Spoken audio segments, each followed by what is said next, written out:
আমি একটা অন্যরকম ভিডিও নিয়ে চলে এসেছি। তো তার জন্যই তোমাদের সাথে যেহেতু সব কিছু শেয়ার করি, তো তার জন্য এটাও শেয়ার করলাম। তো দেখতেই পাচ্ছ এটা আমার পুরনো ঘর, হয়তো আগের কোনো ভিডিওতে দেখেছো তোমরা।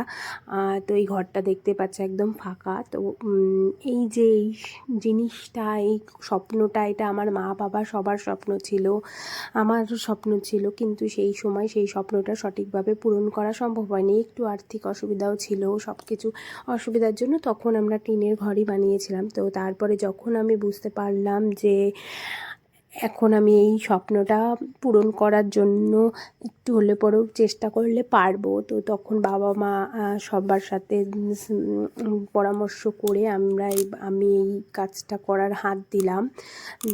বুঝতে পারলাম যে আর এই কাজটা সম্পূর্ণ করার জন্য আমার এত সাহায্য পেয়েছি অন্য মানুষের। আর্থিক সাহায্য নাই হতে পারে, কিন্তু কিভাবে কি করতে হবে, কি করা উচিত, কতটা কিভাবে কোথা থেকে, সব কিছু সেইভাবে অনেক মানুষ আমাদের হেল্প করেছে, সেই সব বুদ্ধি দিয়েছে, আমাকে সাজেশন দিয়েছে। আমার বাবা মা তো সাথে ছিল, ভাই, আমার হাজব্যান্ড আর আমার আত্মীয় পরিজনরা তো খুবই সাপোর্ট করেছে। তো তার জন্য আজকে আমি এই জায়গায় এসে পৌঁছতে পেরেছি। তো আজকে আমার খুব ভালো লাগছে যে বাবা মাকে একটা ভালো জায়গায় রাখতে পারছি। আগে টিনের বাড়িতে গরম অনেক বেশি ছিল, তো এখন একটু হলে পরেও শান্তিতে রাখতে পেরেছি। তো তার জন্যই তোমাদের সাথে ভিডিওটা শেয়ার করা। আর আজকে আমরা ঘরে ঢুকবো, যেহেতু এটা অনেক আগের ভিডিও, মানে ভিডিওটা করা দিতে দিতে একটু দেরি হয়ে গেল। সেদিন ছিল দোল পূর্ণিমা, আর দোল পূর্ণিমার দিনটা খুব ভালো ছিল। আর দোলের দিন রাধাকৃষ্ণ বলে কথা, আর আমাদের বাড়িতে গোপালও আছে। তো তার জন্য মাকে বললাম যে এই দিন, আর এরপরে চৈত্র মাস পড়ে যাবে, তো বৈশাখ মাস হতে হতে দেরি হয়ে যাবে, ঢুকতে হবে, দোকানে পুজোও থাকে বৈশাখ মাসে। তো তার জন্য আমরা সেদিন পুজো করে নিলাম। আর পুজো করার পরেই আমরা ঘরে ঢুকিনি, যেহেতু কাজ তো পুরো কমপ্লিট হয়নি। তো যেহেতু এটা আমাদের আগেই পুজো করা ছিল, তো সেই হিসাবে গৃহপ্রবেশের পুজো হয়নি, কিন্তু নারায়ণ পূজা হয়েছে। তো তোমরা ঠাকুরমশাই কথা আমি আমার দিয়ে দেখে বুঝতেই পারো, একটা পুঁজি দিয়ে বানানো হয়েছে। তো এখন রাত্রিবেলা থেকে বাইরেটা বোঝা যাচ্ছে না, চলো রুম টুকটা দিয়ে দেখা হোক।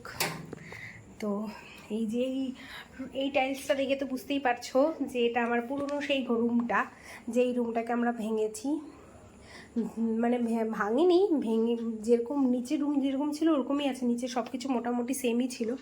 তো শুধু এটাকে আমরা টিনটাকে সরিয়ে দিয়ে আমরা এটাকে ছাদ দিয়েছি, এই যে ছাদ দেওয়া আছে। তো এই টাইলসের উপরে অনেক কষ্ট করে রাজমিস্ত্রি বলো বা আমরা সবাই মিলে অনেক মাথার মধ্যে অনেক ইয়ে করে পরে এই টাইলসটাকে বাঁচিয়ে রেখে আমরা ছাদটা দিয়েছি, ঢালাইটা করেছি। আর এখানেই যেহেতু এটা সিঁড়ির নিচ ফাঁকা রাখলে ভালো লাগবে না, তো তার জন্য এখানে একটা চৌকি পাতা হয়েছে। আর এই যে ওয়াশরুম, তো ওয়াশরুমটা দেখানোর মতন কিছু নেই।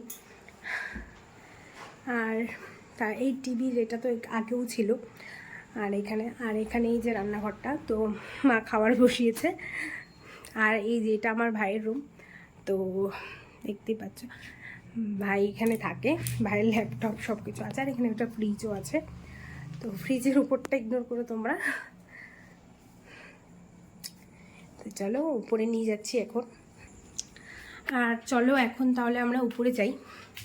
তো এখান থেকেই একটা ছোট্ট করে সিঁড়ি বানানো হয়েছে, তো তার মধ্যে হাফ রেলিং দেওয়া, যেহেতু ঘরের মধ্যেই সিঁড়িটা, তো আমরা তার জন্য ভেবেছিলাম যে মাঝখানে এই আধাটা রেলিং দিব না, কারণ কি রেলিং দিলে এই জায়গাটা বদ্ধ হয়ে যাবে।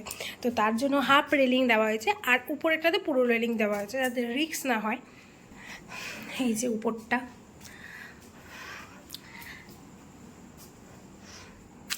এখানে এই যে ঠাকুর ঘর বানানো হয়েছে। গোপাল আমার গোপাল তো তোমরা সবাই ভিডিওতে দেখেছো গোপালকে। তো এখনও শয়ন দেওয়া হয়নি, শয়ন দিবে। আর তার সাথে গুরুদেব আছে, ঠাকুর, লক্ষ্মী ঠাকুর আছে, গণেশ ঠাকুর আছে। আর এটা হলো আমার উপরের যে ঘরটা বানানো হয়েছে সেটার মধ্যেই বড় রুমটা। তো এখানে এই খাট, আলমারি, যা ড্রেসিং টেবিল সব কিছু আছে। আর এই যে আমার শোকেসটা, তার সাথে একটা ছোট্ট একটা জিনিসপত্র রাখার জন্য একটা আছে। আর এখানে তো কিছু নেই সেভাবে। আর এটা হলো আমার রুম, যেখানে আমি থাকতাম। আমি এখন বিয়ের পরে যখন এখানে এসে যেখানে থাকি, তো সেটা হলো এই রুমটা। আর এই যে আমার আমার পু। আর আর উপরে ফল সিলিং করা আছে দুটো ঘরেই। আর এখানে এই যে আমার ড্রেসিং টেবিল তো থাকতেই হবে, যেহেতু আমার রুম, তো ড্রেসিং টেবিল থাকতে হবে। আর তার সাথে এই যে আমার এই সুন্দর ফটোটা, যেটা অফিসের একজন আমাকে গিফট করেছিল। তো আর তার সাথে আছে আমার তার সাথে এই ছোট্ট ব্যালকনিটা, যেখানে একটা কল সিস্টেম করা আছে, কল রাখা আছে। আর এখান থেকে বসে